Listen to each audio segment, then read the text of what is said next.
Welcome to Design Your Destiny, your podcast for tapping into the power of your subconscious mind. In this next few minutes, allow me to show you how to tap into that power so that you can create success with ease, form deeper connections, and have greater presence in your relationships, and most importantly, find peace within yourself. My name is Penny Chason, and I'm your host. Welcome back. It's Penny here, and this is part 2 on transforming your identity to expand your success. In the last episode, I kind of wrapped it up talking about how a 15-second TikTok video derailed my mindset. And I was just absolutely floored because when we're transforming our identity and you are up-leveling your identity, you want to surround yourself. I think it was Jim Rohn, I might be incorrect, that said, that we become the average of the 5 people that we spend the most time with. The reason for that is the conversations that we hear, the conversations that we engage in, the way that other people talk about their lives, the way that they believe about their possibilities impact us. It impacts us, right? So consider where you're spending your time and where you are consuming information. It can be your relationships. It can be news channels. News channels are terrible. Just don't even get me started. If it has 3 letters, just don't watch it because they're programming you for fear. If it bleeds, it leads. And when they get you in fear, you are just absorbing information like a sponge. They are bypassing your critical factor, coming and going all day long. You'll remember that I talked about how your critical factor is a part of a filtering mechanism where it can keep things from changing your beliefs and the way that you see the world and your identity. So when you are transforming that identity, you want to consume information that aligns with the identity that you desire. You want to have relationships with people who embody the identity that you desire. This may mean listening to podcasts. It might mean, watching videos on YouTube. It might mean joining a mastermind or I don't want to say support group. That's not the right word I'm looking for, but maybe there are social groups that meet in person that you can join. People who like to be runners and they are half marathoners or ultra marathoners, they tend to join running clubs. Whether it's online or they meet in person, they connect with people with the same mindset. They connect with people that they aspire to be. Now, recently, I was on TikTok, and I actually went on there looking for some very specific information. There are a few people I follow who are branding experts, who are business coaches, consultants, and I was, scrolling through some of the videos, and the video popped up, and it was one of those short 7-second, 15-second videos, and it says, hey, if you're not connecting with your ideal client, maybe you're not using the types of words that they use. So instantly, with me having a, master's degree, bachelor's degree, all the papers that I wrote, my subconscious mind, because that's part of my identity, right? And it's one of the things that I've had to overcome in my business because I cannot speak to my ideal clients like I'm writing an academic paper. However, but because that's a part of my identity and my ideal client is at a certain level of success, I have preconceived notions. This goes back from that 0 to 7 years old, and plus all the reinforcement you get through life. I had that preconceived notion or belief around expectations that my ideal client has of the people that they tend to want to socialize with or who they would reach out with to help them. When I heard this 15-second, 7-second, 15-second TikTok that says, if you're not connecting, then what you need to do is it's okay to use some big words, go buy this book and you can pull some big words and use these big words. the impact it had on me at a subconscious level was beyond just like, hey, pepper in some of these words.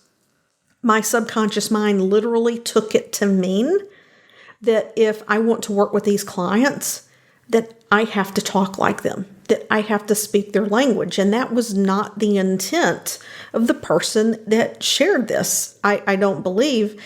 So what had happened was I was working on some content for the show. I was doing quarterly planning and I had a clear pathway laid out. And then all of a sudden, I was in confusion. And I didn't understand why I was confused because before it was so clear, I was struggling. I sat down the other day, I tried to record one podcast episode 6 times. It did not come out the way that I wanted. I absolutely hated it. And then I met with my podcast producer. And she and I were talking about the evolution of my business and the evolution of the show and who I'm speaking to. And as we began to talk and go back and forth, it hit me because I've been doing a lot of subconscious work on myself. This, for me personally, in personal growth, the subconscious work never stops because I know that if something is going to get in my way, then it's something that I can easily let go of just to go through the process of identifying it and letting it go. Our subconscious mind is our most underutilized asset. But as she and I were talking, it just landed on me like a ton of bricks. I'm like, I know where this is coming from. Like, oh my God, because where I was in this struggle was I was in a struggle of being authentic and being me and speaking to my ideal client. And the impact that that video had, the way it ignited and embedded itself with things I had previously learned and had taken in to be part of reality of how the world works, was causing a little bit of imposter syndrome. But it was imposter syndrome that wasn't really imposter syndrome. It was just this erroneous belief that I have to be something I'm not in order to work with people who are very successful business owners and leaders. In 7 seconds, I derailed my clarity in my business. And the reason is that social media is designed to put you in a trance. It is designed to put you in a state of focused attention. So it didn't matter that I was going to look at helpful content. By the very nature of the fact that I was scrolling through these short videos looking for something that would just kind of feed my mindset in a positive way, my brain took in that piece of information and it absorbed it according to my old belief system. And it reinforced my old belief system, and that tripped me up. So when you're looking at your identity, take into account that information from outside sources, depending on the state that you're in when you consume that information, it can and it will influence your identity if you were not critically thinking in that moment and you are just sucked in and absorbed. There are so many ways that I could dive into how media, TV shows, movies, talk shows, the way that they bring people in and they subtly embed suggestions about society as a whole, suggestions about the role of people in society, the role of government in society, embedding suggestions that people who are wealthy are evil, that people who are wealthy are out to get the little guy, right? If you're someone who grew up absorbing this stuff and you're at the cusp of hitting 7 figures, or you're in 7 figures and you want to hit 8, and these are things that you grew up hearing, or you consumed media that reinforced that belief, and you just don't understand why you can't get ahead, I wonder if there's something in your belief system underneath that believes that an identity of being someone who is a multi-7 or an 8-figure earner is going to mean you lose friends. Your family won't understand. Nobody will want anything to do with you. Believe it or not, that is something I commonly see with clients.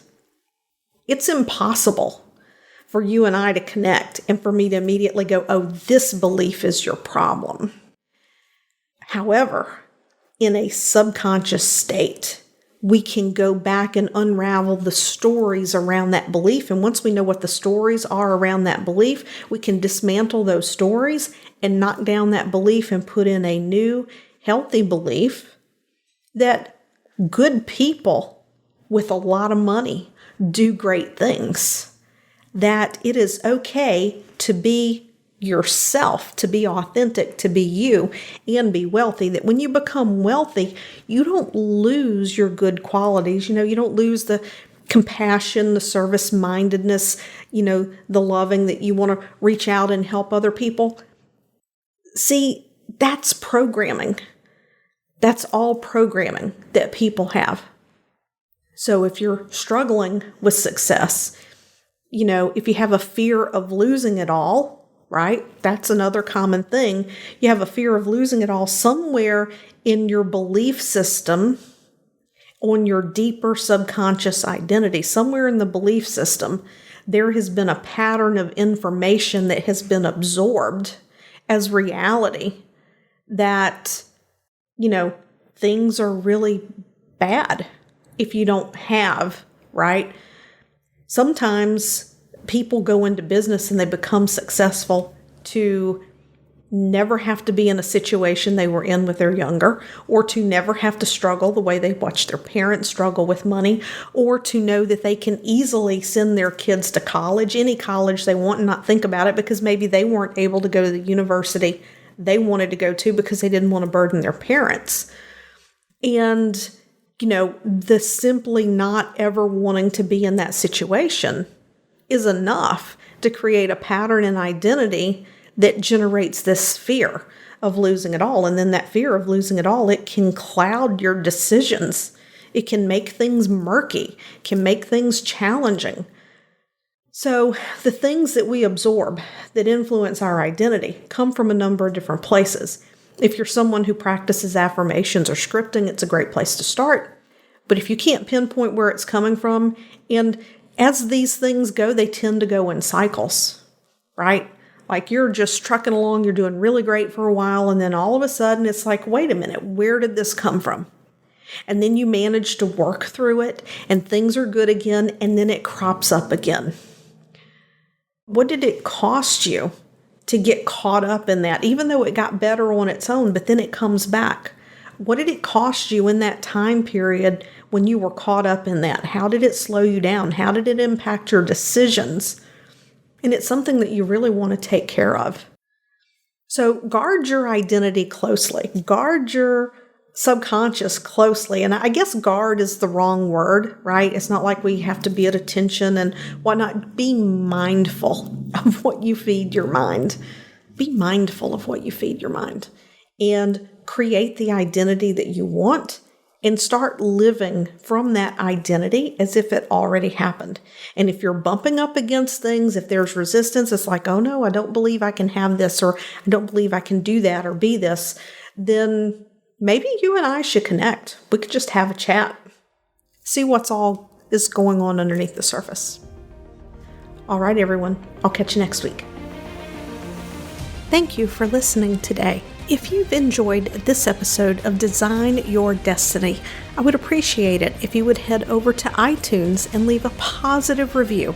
When you leave a positive review, it's like podcast currency, and we can increase our reach and get the message to even more people that they, just like you, have the ability to design their destiny.